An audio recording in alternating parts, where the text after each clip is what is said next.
नमस्कार दोस्तों, स्वागत है आप सभी का कहानी के दूसरे पार्ट में जिसका नाम है ऑल इंडिया प्रेग्नेंट जॉब। तो पैसों और नौकरी की लालच में जिन लोगों ने 799 रुपये जमा किए, उनको कॉल आता है कि हम ऑल इंडिया प्रेग्नेंट जॉब से बोल रहे हैं। और वो पहले कुछ इंग्लिश में फिर हिंदी में बातें होती, बड़े सारे नाम थे। उधर से एक नाम था संदीप सर। तो कहते जी आपने ये सब कुछ कर लिया, तो आपको अब सारे ये फॉर्म जमा करने हैं, आपको एफिडेविट देना है। तो उन्होंने कहा ठीक है। तो उन्होंने कहा ये सब आप करके और सबमिट कर दीजिए ऑनलाइन ही।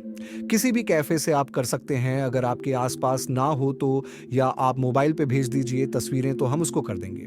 ये भी काम हो गया।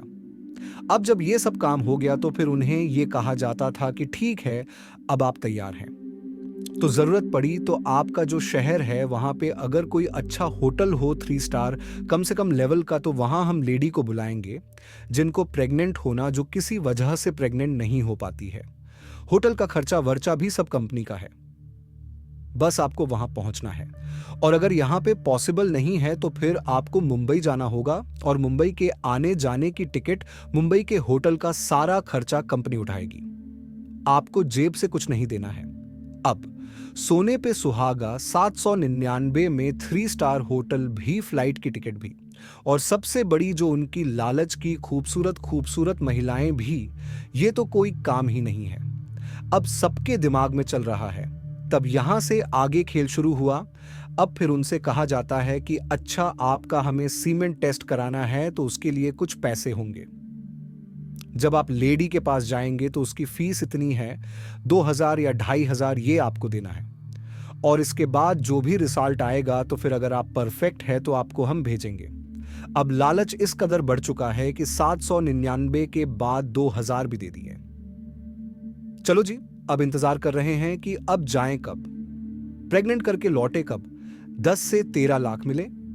इसी दौरान फिर अगला चारा फेंका गया कि ठीक है, आप हर तरह से पास हो गए और बस अब आपको लास्ट काम करना है। आपके अकाउंट में हम पैसे डाल रहे हैं, वो पैसे देख लीजिए, क्योंकि मिनिमम हमने वादा किया है कि आप प्रेग्नेंट कर पाए ना कर पाए, 5 लाख तो डन है। अब सामने वाला खुश, तो बोला अपना देखिएगा, जो भी होगा मैसेज आपको भेज देंगे।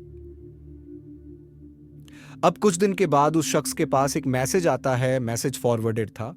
वही जो संदीप सर या कपिल सर जो भी उधर बैठे हुए हैं, इस ऑल इंडिया प्रेग्नेंट जॉब के नुमाइंदे, वही लोग भेजे होंगे। तो अब वो मैसेज आया।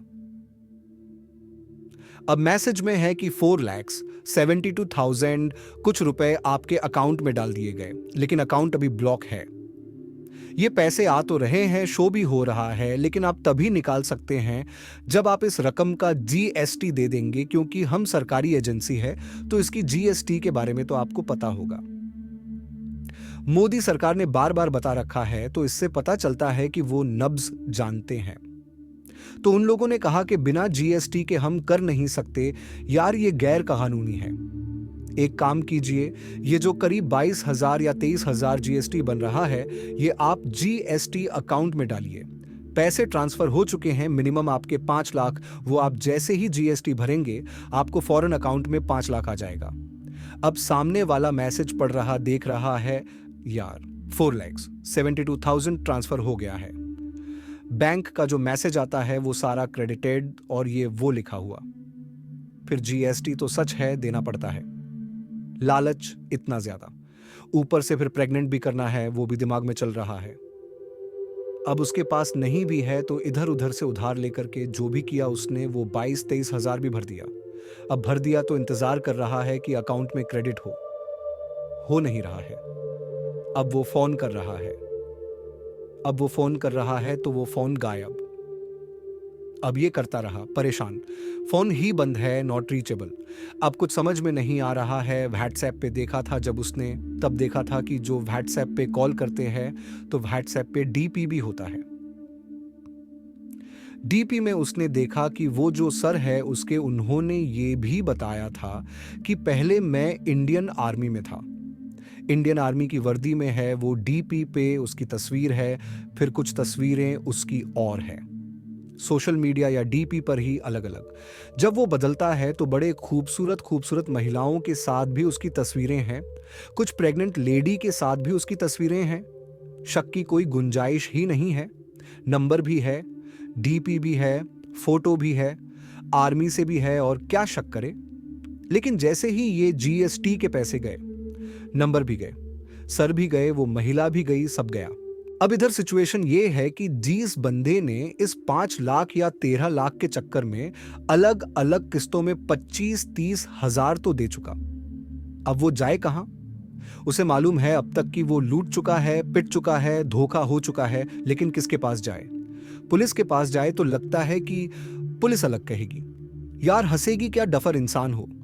गांव वालों या घर वालों को बता नहीं सकता, बीवी अलग से मारेगी कि अच्छा तुम मतलब दूसरी औरत को प्रेग्नेंट करने के लिए जा रहे थे।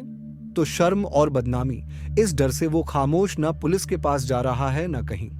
ये एक शिकार की कहानी और उसके सैकड़ों शिकार की कहानी सेम थी, ऑल इंडिया प्रेग्नेंट जॉब के नाम पर। इस ठग ने, जो पहला तरीका था, बिहार, यूपी, हरियाणा, पंजाब, झारखंड, पश्चिम बंगाल, ओडिशा, राजस्थान, यहाँ के सैकड़ों हजारों लोगों को पिछले 2 सालों में करीब 2 से 2.5 करोड़ रुपए से ज्यादा ठग लिए।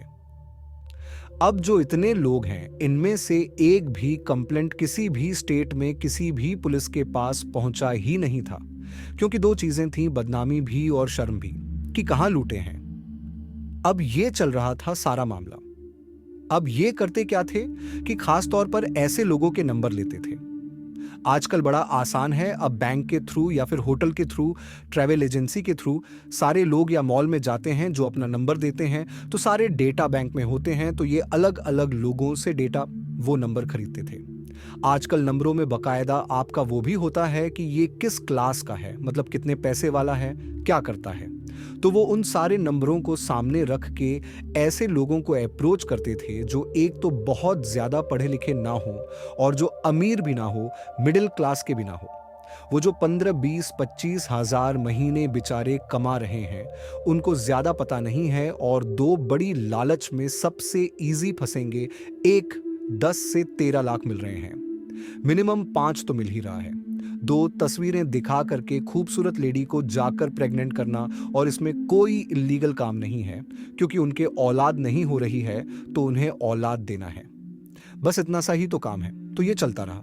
अब जब ये सारी चीजें चल रही हैं और बहुत सारे लोग लूट गए, तो इस फेसबुक पे और ये सारे चल रहे थे। आप इस कहानी में देखेंगे बकायदा वो जो एफिडेविट, जो इनका अपना, वो सारा खुद ही उसी जगह पे बैठकर नवादा में प्रिंटिंग मशीन से वो छापते थे और सोशल मीडिया पे लगाते थे, तो सारी चीजें भी हैं।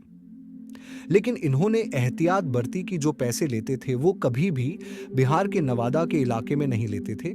इनके जो भी आता था फीस के नाम पर, सीमन टेस्ट के नाम पर, जीएसटी के नाम पर, वो पैसे राजस्थान में बैठा हुआ शख्स कलेक्ट करता था, ताकि पुलिस भी कंफ्यूज रहे कि ये राजस्थान में खेल चल रहा है या कहीं और चल रहा है, क्योंकि पैसे तो राजस्थान में जा रहे हैं, काम बिहार में बैठकर हो रहा है, तो बड़ा कंफ्यूजन था।